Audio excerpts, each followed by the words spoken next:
student in the computational sciences, and his co-author is Lennox Thompson, who is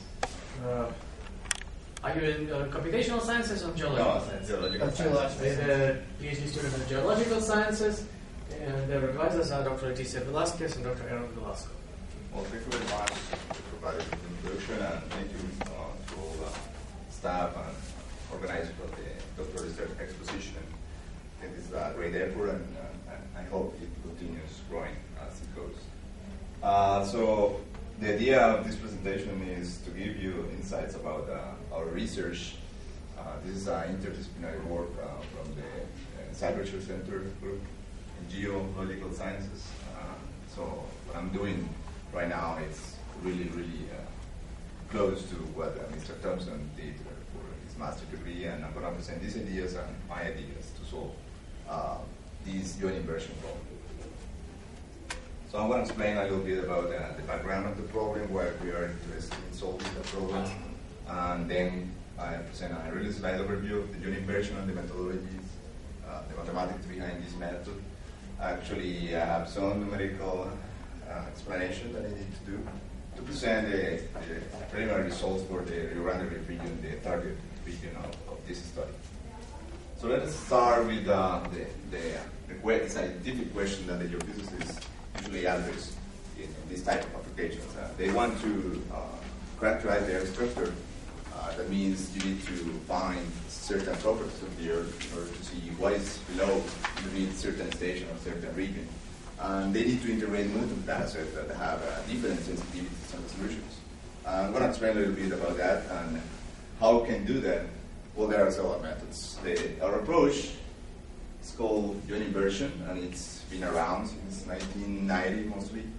The theory behind it is probably older, like 70s. And the main advantage is that the data, if you select correctly, the data is complementary. That means that each data set that you're using provides certain resolution or certain properties better than the other one. So if you can somehow combine it, and I'm going to present how combination is done here, and you can end up with a really nice final model of the Earth. I'm going to explain what model means in this case. Disadvantages that Dr. Grenovic said, there are several disadvantages from the computational point of view associated with many inversion algorithms, and this is not an exception. Actually, these are usually one of the main problems. How do you weigh the data that you're using, the presence of solutions that are not geologically meaningful, and how do you stabilize the inversion? That means organization, basically, for those that are not familiar with this term. But since this is a joint inversion, as I will present, you have several objective functions that makes it even worse, because it's not a single objective function. What we want to do is from the optimization point of view, remember, I'm a mathematician working with geophysicists, so we need to talk. And my language is optimization. And from the optimization point of view, the least square formulation is the one that we present. And the idea is that we want a non-standard approach to solve the inversion. That means we add constraints explicitly to the model. I'm going to talk about that. So let's claim the goal of the joint inversion is given certain observed ground motions that you can obtain given by an explosion and then recording the propagation of the wave below certain receivers. You collect this data to characterize basically different properties. In this case, velocity. So the S-wave velocities are going to be the model parameters. This is a vector. So you have several layers. This is a way to model the Earth. It's not exactly as it looks here. It's not always flat, but this is a good approximation. And each layer has different velocities. This is just showing that the velocity increases as you go deep. Usually that's what happens, but not all the time. This is not the only way to find this data, because this is expensive in general, these surveys that you need to do explosions. So we have a cheaper way to do it, and I'm going to present a really nice movie about these propagation waves. So the joint inversion in this case is you have data from this part. It's a seismogram, 3-component seismogram. So you have a vertical component and transversal components. And you record basically body waves and surface waves. So for those that are not familiar, I'm going to give a little insight about that. And the source is an airplane, and you have airplanes all the time. And that is cheap. Okay, so this is the movie. Oh yeah, it works.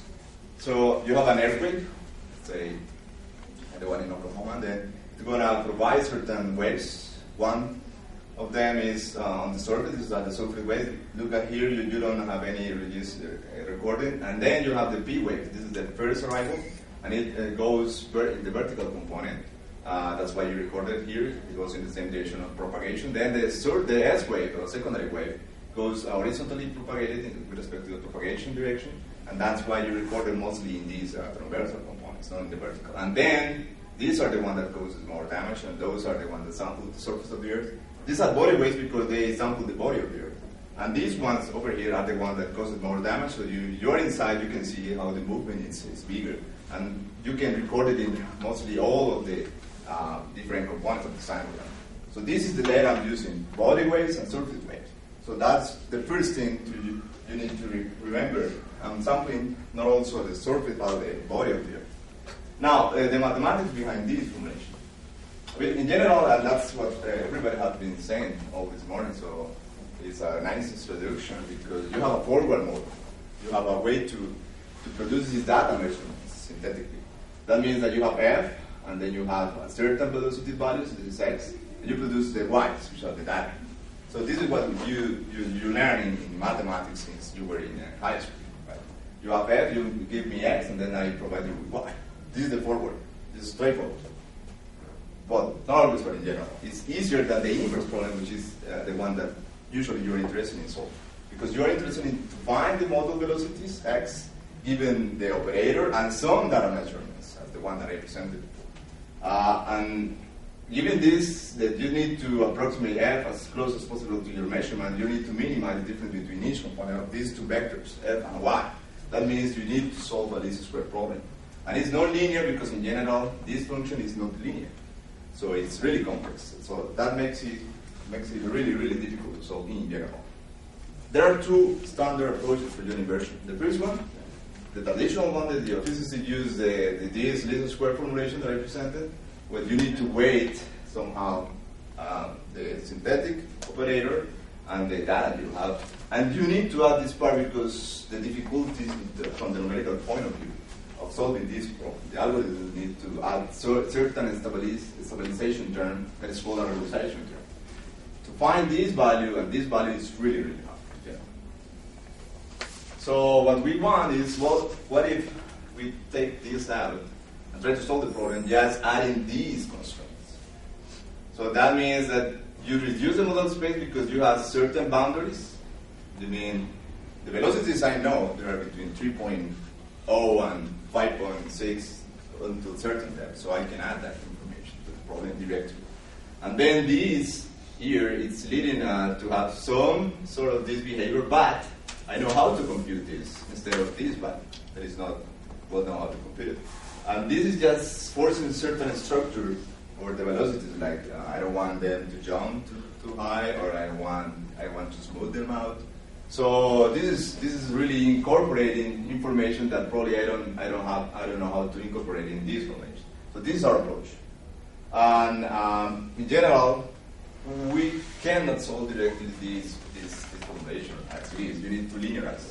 This is different from the genetic algorithms of this order. They use the non-linearity at all. That's why usually they are more expensive, but they can take care of all the non-linearities. So I'm going to go over really, really quick here. So you end up with a function like this, and this is just a residual vector coming from a Taylor approximation, a first approximation like the one that you did in calculus, first order. And usually the geophysicists solve a system like this. This is called the normal equation, and there are several algorithms to solve. One of them is called the truncated singular variable composition. So this is really expensive as you increase the number of parameters. The vector x is, if it is too big, then it's really slow.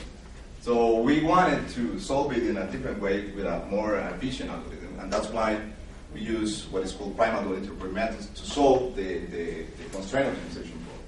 The main ideas behind were the ones that Paula presented this morning. So again, you have a Lagrangian functional with certain variables called Lagrange multipliers or slack variables that include the quality constraint and the inequality constraint. And then you provide certain restrictions over the interior That means all the values of the x has to be between certain bounds. That's good because you reduce the model space. And then you end up solving a linear system as the one I presented before. But we know the system is well conditioned, it's bigger, but it's well conditioned or better conditioned. I mean, you can have less problems from the numerical point of view, handling this perturbation parameter and solve the same problem, but with a more efficient algorithm. So we implemented that, and we implemented also different ways to solve this problem, to solve this system. This direct method is like the SVD method, but it's less expensive, and we have an inexact method that's even faster to solve that problem. So that's the way we solve the inversion problem instead of using the truncated algorithm. So now I'll start with the numerical experimentation. So we have certain synthetic data sets created to test the problem against truncated SVD. So you can see here that this data set, whatever it is, in this case the body weight data, characterize these transitions. These are a target velocity model, a starting velocity model, and the green one is the approximation that you have. So you more or less characterize really well these values, but you don't have a good approximation to the target. The other data set gives you some sort of average of this velocity model. This with respect to that. But again, it's not as good as you want. But these combinations, this is the unit version, these are single inversions. It's really good. And actually, they are compatible with the truncated SVD results. That's what we did to test our algorithm. So the synthetic data consists of this. So surface weight, the dispersion curve, and three different functions. This is surface weight data and body weight data. And we test the algorithm with that, and now we are testing it with real data. So we have a bunch of stations. This is collected from Dr. Thompson here. And we have more or less the same number of periods, but we have more data, a lot of more data. And to collect all this data and to process it is by using a technique called stacking. So this is a Rio Grande Reef, extending from Central Colorado to near El Paso. Probably it goes below Mexico, but we don't have data on this part. That's hard to say. And this is just an animation of how it looks. So this is the Rio Grande Reef, and then you have a bunch of stations here that collect data. And what you want to collect data from is these are several seismic events that have been reported through the years. And this is the type of information that you collect in order to proceed to compute these surface weight dispersion curve and the Zurich function. So you see how messy looks this real data, and we are trying to machine it, right? So that's why you see a smooth function, because you can usually don't be able to reproduce exactly the real data. You can see it here. This is the Zurich function data. And the black one is our approximation to all of these different Zurich functions. So this is hard. It's a difficult problem. But we have been able to have some preliminary results of this region. This all the data you can collect. Right now we are focused just in this portion. And these are, let's say, the tectonic setting that we have in there. So the region appears, the Rio Grande appears to be split apart. These events that I present suggest that the reef is forming slowly, and we want to answer these questions. That's why we integrate to the techniques that Mr. Thompson did, the joint inversion. So this is what we have so far. This is what, if you remember, well, you can remember, but let's say for the synthetic data, the plots that I presented, the profile velocity plots, they were for a single station. So what we did was to create for each station a velocity profile. And then we have all these velocities profiles for a certain region, let's say this region. Then we combine them somehow using an interpolation scheme called greedy. So this is a really nice technique to correct errors and to smooth out the sparse distributed data, because you have a bunch of gaps here. You don't have, you cannot sample the whole depth, the whole region. And for each depth, then we compute these different velocities, and we create a bunch of images But now, you cannot see because so you will see here how it changes different profiles. So the red and orange colors are low velocities, and as you go deep, then the color changes all the way to be, I guess, blue and yellow. So let me do this again. You see, this is the depth is 10, so you have these low velocities, and then you are supposed to be increasing. There are some anomalies that we want to characterize, but still, with this information, it's hard to decide that. Because you don't have, let's say, like smooth transitions, but you still can see some features that are preserved. You see here, you don't have any variation because you don't have data. Basically, that's what it means. But as you go deep, you can see the increments in the velocities. So that's very much what I wanted to share with you.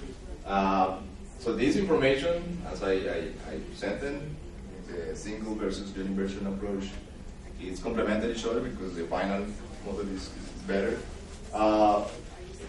In this paper over here that we submitted this fall, we present these ideas, these results, and we see a promising approach in this primal blowing informatics as a version technique for universion of your physical data.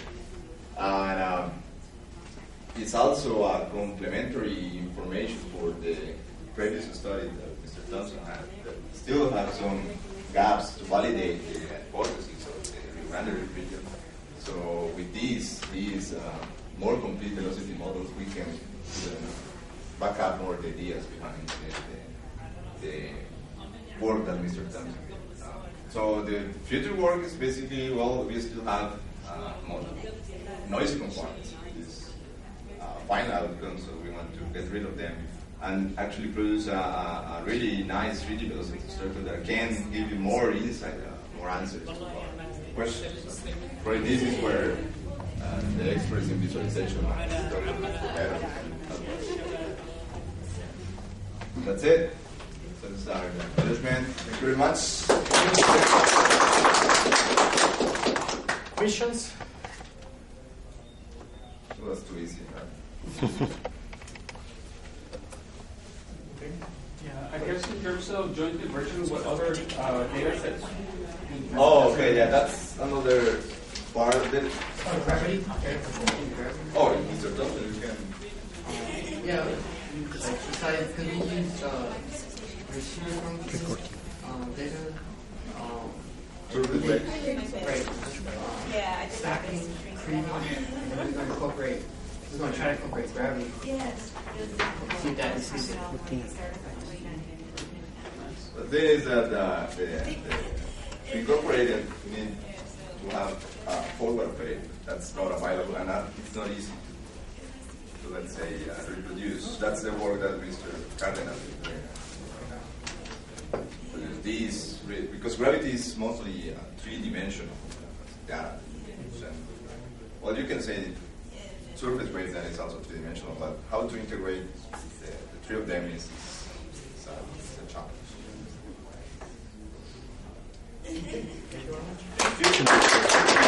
Now we have a new chair. Hello everybody, my name is Lin Ma. I'm a new assistant professor from the Department of Geological Sciences. So our next speaker will be Jessica. Okay, yeah. Jessica is a second year PhD student from our department. She has been working really productively with Dr. David Bauer, and Jessica is also the recent recipient of the Graduate Student Research Award from UT System this year. So today, let's get the program. She will give us a talk. The talk title will be Bioleaching of salt and ilmenite with a different kind of bacteria. So, okay, yeah, Jessica. Hi, today I'll be talking about bioleaching or biomining using bacteria. And what we're looking to do is extract metals or useful minerals from rocks, which are very low in content of metals or minerals of interest. Ian and Kimber are our undergraduate research assistants, and then Dr. Barak is applying for a project. So the objectives, this is a NASA-funded study, so the objectives are, if we were to go to other planetary systems or another planets, other moons, we wouldn't be able to take everything that we need with us. So NASA's looking into different types of mechanisms to basically obtain resources from different moons, asteroids, Mars maybe. And we are trying to find the most efficient technologies to extract these useful materials from these places. And on top of that, we want to make sure that we have different uses, not just for the purpose of, say, biomining. We also want to take care of, soil development, waste degradation, and possible food sources. We want to get the most bang for our buck. So we're looking into how microbes can help us do this. So, the project that we're doing now is,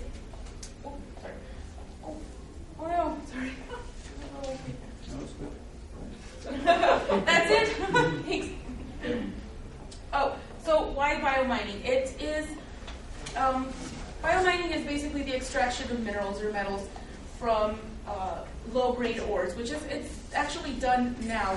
About 25% of all copper that is mined is mined using microbial metabolism. So basically, what the bacteria does is they extract energy from the chemical interactions in this ore, and in the process, they release some of the minerals that are contained within the rocks, or the sulfide minerals.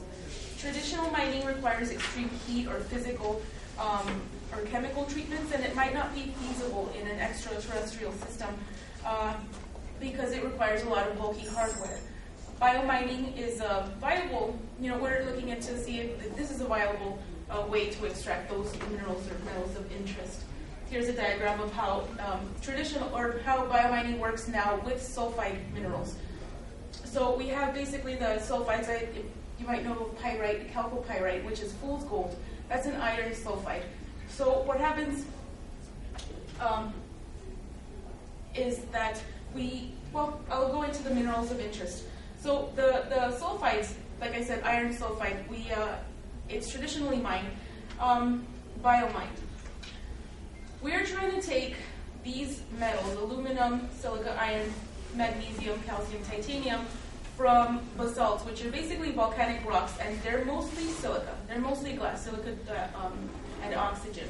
And about 38% of the silicate rock is these metals, iron, aluminum, titanium, and iron, aluminum, titanium.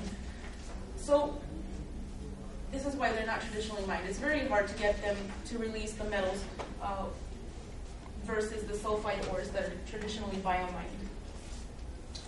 So what we're using is bacteria which can exploit the energy gradient. So in these rocks, in our basalts, we have some iron 2. Now when iron 2 is oxidized, when an electron is removed by bacteria, they gain biologically useful energy. This is just how they use it for metabolism. And in the process, as they oxidize this iron 2 to iron 3, it dissolves the matrix of the rock, which also releases aluminum, which is not biologically useful, titanium, and silica. So the species that we're using is Acidithiobacillus ferroxidans, which are iron oxidizing bacteria. This is the process that they use for metabolism. And these are the guys that are currently used in industry to biomine copper and iron from sulfide ores. Now, another bacteria that we're looking at is Pseudomonas mendocina. These don't work by that mechanism. What they are is iron scavengers. They will produce enzymes to extract metals, the metals that they need for their metabolic functions. They'll extract calcium, they'll extract iron from the rock in order to use that for their metabolic function.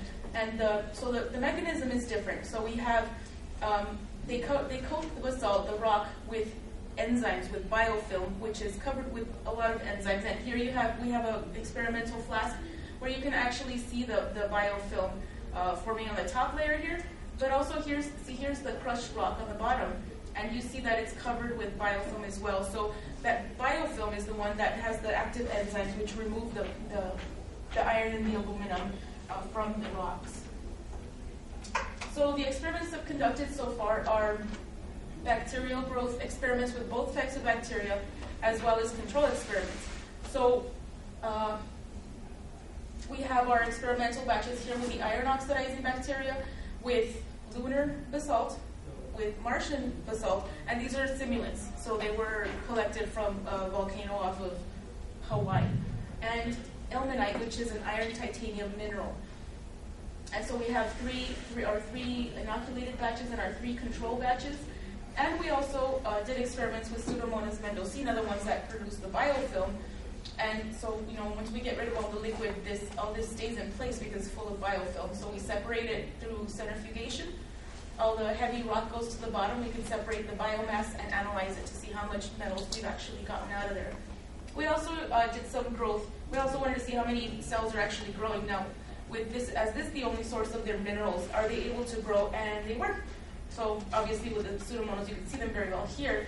These also, we couldn't see them, we couldn't see any kind of biofilm, but we did some growth experiments. We counted how many cells per milliliter we had growing in each of our broths. So some quick results for the iron oxidizing bacteria. Here we have graphs for the silica leaching rate. So as a function of time, you have here days. This went on for about 3 weeks. This is the Mars simulant, and this is the lunar simulant with our iron oxidizing bacteria. The pH is pretty low. They are acidic bacteria. They're at pH about 2.4. And so we go from day 0 to about 3 weeks. As a function, so we sampled each day, and then we analyzed it through ICP-OES, measured how much silica we have in this sample, and we have milligrams per liter here on the y-axis. And as the experiment moves on, we see that there is an increase in silica being released from the rock. It's not taken up by the bacteria, or actually it might be, because the red here is control. This is our control, so it increases, at a fairly, it's a weird rate. So we actually we calculate the rate here and the rate here. Initially, it's a very fast rate, and actually it's very similar to the ones with the bacteria, which are in the blue and in the green.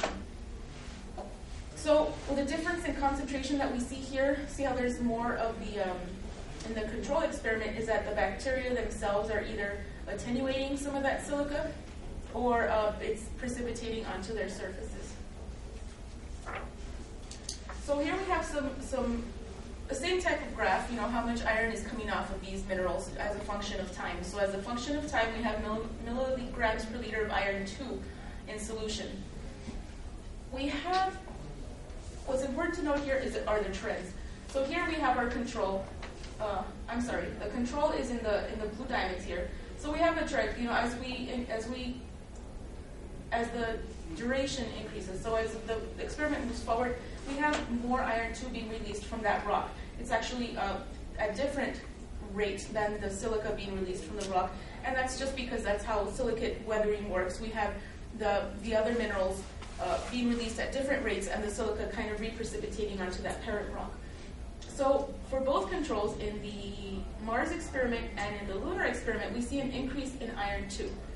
Now, if you look here towards these squares, and these squares, the green and the orange squares, this is the iron 2 content in our bacterial experiments. So there is hardly any iron 2 in solution. And this is because, as I mentioned before, as they oxidize the iron 2 to iron 3, they're taking that electron. What happens is that the iron will precipitate as iron oxides, or in this case iron phosphates, because there was a lot of phosphate in the medium. So, we took one of these precipitates. We see all this little white stuff coming up in our flasks. We took it and analyzed it under SEM, and it was just, there was just an abundant amount of bacteria which had mineralized at their surfaces. So we see here the SEM image of one of these samples. And we also see in the yellow triangles the cell counts for bacteria, the number of bacteria, and they're just astronomical numbers. We have 10 to the 18th cells per milliliter at about week 2. So the results for the iron oxidizing bacteria in the Mars basalt, at the end of the experiments, we digested all of the precipitates and everything that was in the flasks, and we found that in the controls, which are here in the striped lines, we had this much aluminum, about 80 milligrams per liter, iron about 20, titanium really 0, and then in the solid ones are the results we got from the bacteria. So we did actually get much more iron, aluminum, and titanium from the experiments which had the bacteria. And this is because what happens is that the system, as the bacteria is oxidizing the iron 2 and taking it out of solution, it's out of equilibrium. It's in disequilibrium. So the rock wants to release more because it wants to be in equilibrium with solution. So since the bacteria take it out of solution by precipitating it, we end up getting much more in the end. Now, some results for the lunar. We didn't have such dramatic differences as we did in the Mars experiments, and this is due to particle size, because of course surface area, if we have much smaller particles, we have greater surface area which the bacteria can attach to or can dissolve in just the acidic conditions. So we had very similar amounts of iron, aluminum, and titanium being released from the lunar simulant. I also checked the mineralogies, and the mineralogies are very similar. So we think that particle size is the one key thing that was a difference between the two, and that's why we had such much more dramatic results with the Mars experiments. For the iron scavenging bacteria, I have here a growth curve. They grew very fast. By day 5, they're already in their death phase. So day 1, 2, 3, we have exponential growth. By the last day, there's not too much because they grow so quickly. They exhaust all their nutrients so quickly. So we harvested them, and we found that about 2% of the total iron was removed from the rock, which was not as impressive as the first ones, our acidic bacteria, and from the lunar rock, and about 0.62% from the Mars rock. So it turns out they're not, they only take what they need, basically. If they have enough to meet their growth conditions, enough iron, enough calcium, enough magnesium, they will not continue leaching it. So just to summarize, we are from our both experiments, the leaching rates were not accelerated in the iron oxidizing bacterial experiments, the acidic ones. However, we did have more total iron, total elements removed from the bacterial experiments versus the abiotic experiments. Now, in total, we had about 34% of the total iron removed from the Mars rock, of the total iron that was available, about 17% removed from the lunar rock, whereas the Pseudomonas mendocina may not be the way to go for this type of application for biomining, because they'd only removed about 2% of the rocks, 2% of the iron in the rock, and it was really hard to separate. It's very hard because it's covered in biofilm. This, however, precipitates as iron 3 minerals, which is what we actually mine when we mine for iron. For future tasks, we're doing additional SEM work to characterize how the parent rock was changed due to these interactions with bacteria or without bacteria. Also, we wanted to see how sustainable a bioreactor would be. Now, would we be able to generate this? Would it be feasible? Would it be economically feasible? And I am currently working on publishing these results, working on the manuscript now. Thank you, and thank you to the NASA Center and, of course, the PhD program here at UTEP. Jessica?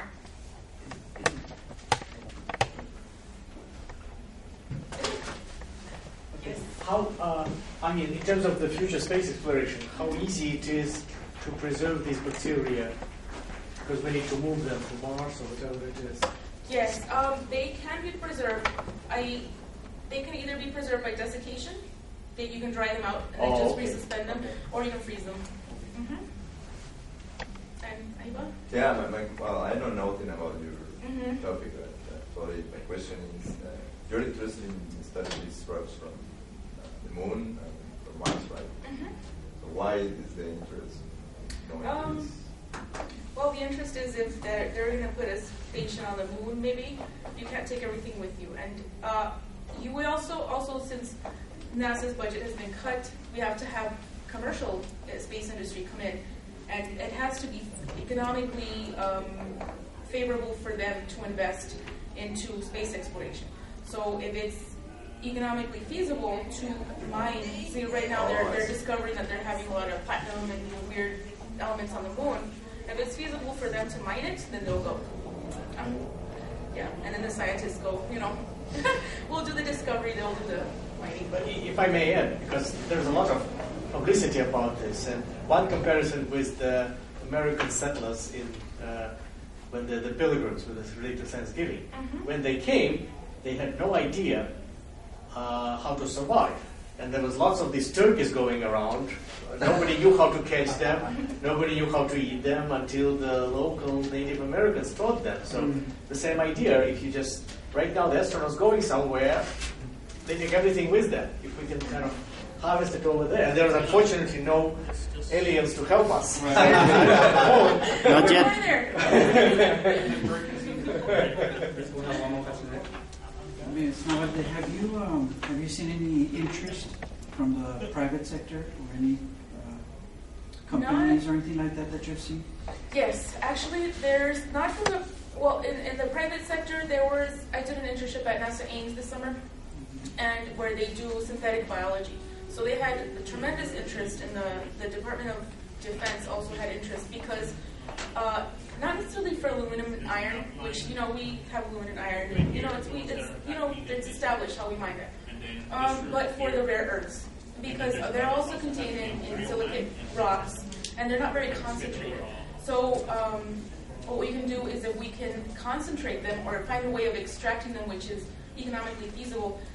It's very interesting to the U.S. government because right now we only depend on China for those rare earths, which make these screens, which make all our speakers and all our electronics. So there is a lot of interest. Will your manuscript include any cost analysis for these for the private sector or anything like that? No, and when I was listening to your talk, I was thinking, oh my God, yeah, we're gonna have to. I'll call you later. We're gonna need some cost analysis in order to say, is this feasible versus traditional mining? Now, you're using bacteria for your process here, but what about the risks for either the workers that are processing these elements? Are these bacteria infectious? No. And what about the environment? These bacteria are naturally occurring. They actually live in acidic conditions like acid mine drainage, which are polluted area regions from mine tailings. So basically, when traditional mining, you take a bunch of stuff out of the earth because you want to get the ore of interest. Now, these tailings, all this waste, it goes in a big pile. Usually, when mining was really big in Colorado, they would put it near like a river or a creek so that it would wash it downstream, not realizing what they were doing. The dissolution of these minerals makes the water very acidic, and the only things that live in these kind of places are bacteria like this. They have absolutely no risk to human health. None. Actually, I have one more question, which is kind of related to your question. Do we know if today on our Earth we have some places to have this kind of bacteria that all these reactions occur there naturally and enrich all the metals for us? Yes, that would be well, like I said, right now it's in Colorado. This is where where that's where this was human originated. effects, right? Those are the human effects. Yeah. They actually naturally occur there. Also, Yellowstone, the natural places where there's extreme environments like that. Hydrothermal vents. There are bacteria, not these species, but there are bacteria there that exploit the gradient of chemical energy. So they do exist in nature. In fact, all these are natural bacteria. They haven't been modified at all. Sorry, what was the second part of your question? That will be like a server, like indicator for us to look for more future ores, right? Go after all this bacteria. Speaking like a geologist, yes. But yes, and they're actually used, this particular strain is used as part of a consortium of different other strains to extract copper from sulfide ores. And that's about, like I said here, it's 10% iron in this rock. Now, iron sulfides is 50% iron. So it's much more feasible, and what they do is they use these bacteria to extract iron and copper now. Okay, let's thank Jessica Thank you. again. Thanks to all the speakers.